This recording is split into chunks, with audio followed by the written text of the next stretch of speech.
Good afternoon, guys. My name is Rahul. Now I want to explain about machine learning.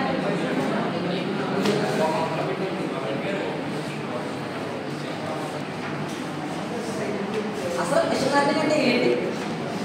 Machine learning అనేది ఒక AI యొక్క branch, మన sub branch. For example ఇప్పుడు CSC తీసుకుంటే దాంట్లో AID, CSM, CAI ఇలా sub branches ఎలా ఉన్నాయో అలా సేమ్ మెషిన్ లెర్నింగ్ అనేది ఏఐ యొక్క సబ్ బ్రాంచ్ అన్నమాట.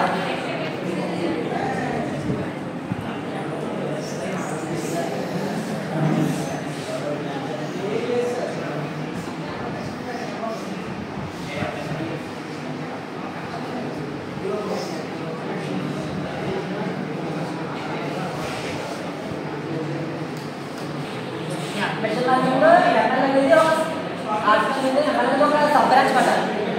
అయితే అసలు మెషిన్ లెర్నింగ్ అంటే ఏం చేస్తారు?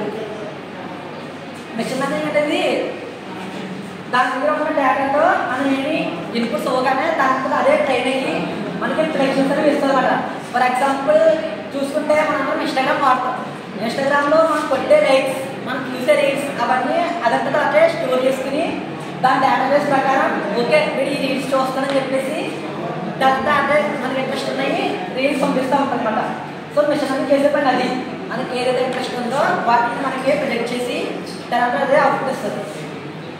అండ్ మెషిన్ లెర్నింగ్లో టైప్స్ ఉన్నాయి.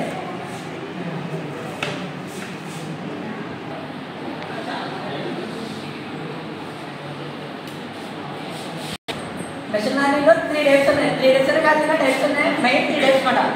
సో సూపర్వైజర్ అంటే లేబుల్ డేటా. మనం ఏదైనా ఇన్పుట్ అండ్ అవుట్పుట్ ఇస్తే దాంట్లో అది చెప్తుంది అనమాట. ఫర్ ఎగ్జాంపుల్ ఇప్పుడు క్యాట్ ఉందంటే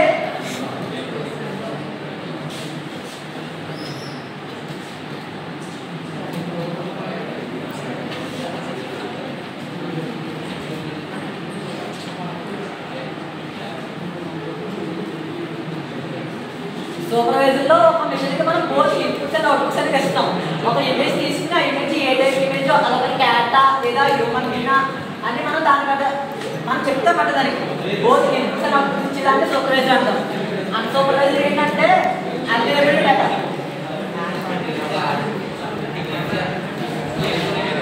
అన్లేబుల్డ్ డేటా దీంట్లో మనం ఏంటంటే ఓన్లీ ఇన్పుట్ మాత్రమే ఇస్తాం, అవుట్పుట్ అనేది ఇవ్వం.